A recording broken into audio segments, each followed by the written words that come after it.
Telugu cinema ఇండస్ట్రీని కొంతమంది విడదీసి మాట్లాడుతున్నారు. మెగా కాంపౌండ్ అని, అల్లు కాంపౌండ్ అని, నందమూరి కాంపౌండ్ అని. ఇదంతా కాదు, మేమందరం కూడా ఒకటే కాంపౌండ్ అని మెగాస్టార్ చిరంజీవి గారు చెప్పడం జరిగింది. అసలు ఏ విషయంలో చెప్పాల్సి వచ్చింది? ఖచ్చితంగా లైలా రిలీజ్ ఈవెంట్లో అయితే చిరంజీవి గారు మొత్తానికి అడ్డుకట్టేశారని చెప్పుకోవచ్చు. ఎందుకంటే అంటే మన ఇండస్ట్రీలో చాలా మంది ఫ్యాన్స్ అంతా కూడా కాంపౌండ్ పేరు చెప్పి కొట్టుకుంటూ ఉంటారు. ఎన్నో సోషల్ మీడియా గొడవలు కానీ, బయట కూడా చాలా మంది అటు క్యాస్ట్ ఫీలింగ్ పెట్టుకుని కానీ ఏదో కాంపౌండ్ అని చెప్పి గొడవలు పడుతుంటారు. అయితే విశ్వక్సేన్ గారు మన ఒక ప్రెస్ మీట్లు అంటారు అనమాట, ఇప్పుడు దాకా మీరు నందమూరి ఫ్యామిలీతో ఉండేవాళ్ళు, ఇప్పుడు సడన్ గా ఎందుకు చిరంజీవి గారిని పిలిచారంటే ఆ కాంపౌండ్ కదా అనే మాట. అంటే కాంపౌండ్లో ఏముండవండి, నా ఇంటికి ఉంటుంది కాంపౌండ్, వాళ్ళు టాలీవుడ్కి ఉంటుంది అని చెప్పి చెప్పాడు అనమాట. సో ఇక్కడ చిరంజీవి గారు కూడా అదే చాలా బాగా చెప్పావు విశ్వక్ అని చెప్పి, సినిమా ఇండస్ట్రీలో కాంపౌండ్లు ఖచ్చితంగా ఉండవు, ఇంటికి మాత్రమే ఉంటాయి కాంపౌండ్లు అని చెప్పి.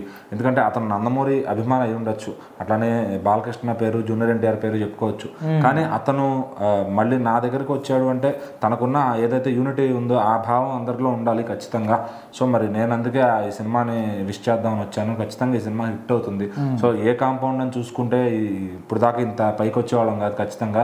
సో మేమంతా చాలా చాలా స్నేహంగా ఉండేవాళ్ళం, ఇప్పుడు జనరేషన్ కూడా అట్లాగే ఉండాలనే విధంగా ఆయన మాట్లాడారనమాట. సో ఖచ్చితంగా మరి చిరంజీవి గారు అంటేనే అందరినీ కలుపుకుంటూ వెళ్ళిపోతారు అనమాట. ఎందుకంటే ఆయన ఒకవేళ ఒక టైంలో తిట్టిన వాళ్ళని కూడా ఆయన కావాలంటే దగ్గర తెచ్చుకుంటారు. అదే ఆయనకున్న క్యారెక్టర్ గొప్పతనం. మరి ఆ క్యారెక్టర్ విషయంలో ఆయన అంత టాప్లో ఉన్నారు కాబట్టి ఈరోజు టాప్ రేంజ్లో ఉన్నారు ఇండస్ట్రీలో. ఈవెన్ సీఎంలు పిఎంలు సైతం ఆయన్ని పిలిచి ఆయనతో డిన్నర్లు లంచ్లు చేస్తున్నారంటే ఆయన ఒక వ్యక్తిత్వం అది. మరి ఎవరికన్నా చిరంజీవిలా ఉండడం అంటే అది ఎవరి వల్ల అసాధ్యం అది ఖచ్చితంగా.